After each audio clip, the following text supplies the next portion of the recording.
Every mass shooter, every one of them is white. The moment a black person does anything wrong, now the whole black race has to jump in. The events of the last few weeks seem to have sparked a renewed conversation about the threat posed by, in the words of a recent USA Today headline, white violence. These concerns, which are being expressed in spite of the fact that the Atlanta shooter was not motivated by race and the Boulder shooter wasn't even white, though all of his victims were, all stem from an alleged pandemic of white brutality, in the words of another headline. A quick trip through Google will pull up countless articles and editorials with phrases like white rage and weaponized whiteness and the threat of whiteness. As Kamala Harris's niece, Mina Harris, put it in a now deleted tweet, violent white men are the greatest terror threat to our country. The website MLive in Michigan has a story this week about black people in Michigan who are afraid to walk through the suburbs for fear of violence from whites. In Michigan, it's reported that increasing numbers of black people are purchasing guns in order to defend themselves against dastardly white men. Now, the message from all this is clear. White people are dangerous, and uniquely so. We're meant to believe, or at least to shut up and pretend we believe, that white violence is a serious problem in this country and that much of that violence is interracial. Now, as the media tries its hardest to stir up panic over the hordes of murderous, bloodthirsty white men supposedly roaming our streets, it becomes necessary to introduce some truth and sanity into the picture. Fortunately, the FBI, for the time being, at least until the woke mob demands that they take it down, has homicide statistics organized into handy charts and available on their website. You can go look at it yourself. A look at those charts shows, first, that the vast majority of murder is intra-racial. That is, in the lion's share of cases, one member of a race is killing another member of the same race. So in 2019, there were 3,299 white victims of murder, of which 2,594 were killed by other white people. There were 2,906 black victims of murder, of which 2,574 were killed by other black people. Given the sort of wanton slaughter between races and ethnicities that you find in other parts of the world and throughout other periods in history, it's quite remarkable, actually, how little interracial violence we actually have in this country, though the race baiters on the left are doing what they can to change that. As for interracial murder, that is murder between different races, the statistics just as clearly show that whites fall victim to that far more often than any other race. In 2019, 566 whites were killed by blacks as opposed to 246 blacks killed by whites. The numbers are very similar throughout all other years in recent history. Again, you can go look at this yourself. Outlets like Reuters have run fact checks on memes and social media posts that make exactly the claim that I just made, which is based entirely on publicly available FBI data. And Reuters determined that the claims are somehow still false, or at least misleading. Maybe they'll say that about what I'm doing right now is going to get a fact check, and they're going to say it's wrong. Now, how do they do that? Well, they explain that though it's true that more white people fall victim to interracial murder, it's also true that given the population disparities, black people are more likely to fall victim to interracial murder. Now, that's technically correct, though it's nonsensical to accuse someone of stating a falsehood just because they didn't frame the statistical data in the way that you subjectively prefer. You take any data point, there are different ways of framing it, all of which could be true. What the fact checkers on the internet will do is they have one particular framing that they want to see. And if you don't frame it that way, they're going to fact check you and say that what you're saying is false, even if it's true. The problem, though, is that the more likely knife cuts both ways. See, if we say that blacks are more likely to fall victims than whites, we must also say that blacks, again, given the difference in population size, are significantly more likely to victimize whites.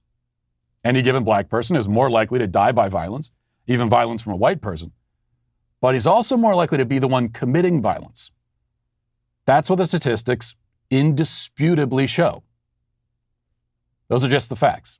That's it. There's no way to frame the numbers that will get around the simple facts of the matter. The problem of interracial violence in America, though comparatively small, and we should be grateful for that, is a problem being driven much more by non-white people than by white people. Non-white people are committing the majority of interracial violence and also intraracial violence. And it's not even that close. If black people in Michigan or anywhere else are running to arm themselves for fear of homicidal whites, that fear is purely the product of media fabrication. It has no foundation in reality. None. What's the point of presenting this information? Why bother citing FBI homicide statistics? Well, because first of all, the truth matters, I think. I think it matters for its own sake. When someone like Jessica Valenti claims, as she did in a post on Medium, that, quote, young white male rage is the biggest threat to our country, she has no facts supporting her whatsoever. She has only her feelings, her perceptions, what she wishes were true, what she thinks ought to be true. Truth again matters for its own sake and must be asserted and asserted again and reasserted in the face of lies and false narratives. And we must keep asserting it every single time. We're all feeling it. Costs are rising on everything: gas, groceries, home repairs. And if you're a homeowner, you probably thought, should I call American Financing to refinance and pay off this credit card debt? And you second guess yourself because of that low mortgage rate that you currently have. Well, listen, that low rate, it's not saving you if you're drowning in credit card interest at 25% or more. That's the math that nobody wants to face, but it's costing you thousands of dollars. Here's the truth. If you're only making minimum payments, that debt will follow you for years. And that's why people are calling American Financing, because they're saving customers an average of $800 a month by using their equity to finally break free from credit card debt. You owe it to your family to see what's possible. No upfront fees, no pressure. It costs you nothing to find out what you could save every month. If you start today, you may be able to delay 2 mortgage payments. Call American Financing today, 866-569-4711. That's 866-569-4711, or visit americanfinancing.net/Walsh. Within the last few months, apparently, a couple of job applicants at Sheetz filed complaints with the EEOC saying that they've been discriminated against under Title VII of the Civil Rights Act of 1964. And the EEOC, which is a federal agency, agreed with them. And here's what the Biden administration wrote in their lawsuit. Quote, Sheetz committed a continuing company-wide practice in violation of Title VII with respect to a class of Black, American, Indian, Alaska Native, and multiracial job applicants who did not pass Sheetz's criminal justice history screening by failing to hire them for all positions because of race. For instance, Black job applicants have failed defendants' criminal justice history screening and consequently are denied employment at a rate exceeding approximately 14.5%, while white job applicants have failed the criminal justice history screening and consequently are denied employment at a rate of under approximately 8%. The complaint notes that the number of Indians and multiracial applicants who are denied on this basis is roughly the same. Now, a few points here. First, given what we know about Black crime rates, these numbers are actually a lot closer to each other than you would expect. There's less of a disparity than you would expect. Nationally, according to FBI data, Black people make up more than 26% of total arrests, and the imprisonment rate for Black Americans is over 5 times the rate for whites. But the Sheetz data only shows a disparity of around 7%. And according to the EEOC, Sheetz is looking at both convictions as well as arrests when it runs its background checks. And more importantly, you notice what's being conflated here. The complaint states that Sheetz is failing to hire these applicants because of race, but what they're really saying is that Sheetz isn't hiring applicants who failed a criminal background check. They don't want criminals working for them. Any reasonable person can see that these two are very different rationales. And indeed, on its website, the EEOC makes this distinction clear. They state, quote, the lawsuit does not allege that Sheetz was motivated by race when making hiring decisions. I mean, and that should be the end of it. Even the people filing the lawsuit are saying that race was not a factor. But it's not the end of it, because this is a sort of madness that the legal theory of disparate impact breeds. You know, the left knows that it can't find any examples of actual direct discrimination against Black people in this country, certainly not at Sheetz. They know they're not going to find any example of any company or any major corporation or company of any size that has a policy in place saying, we're not going to hire you because you're Black. They're not going to find that. So, but they're also not going to say, well, okay, well then I guess the anti-Black discrimination isn't really a problem. We'll move on. They're not going to say that either. So instead, the left has invented this notion of disparate impact to create discrimination where it doesn't really exist.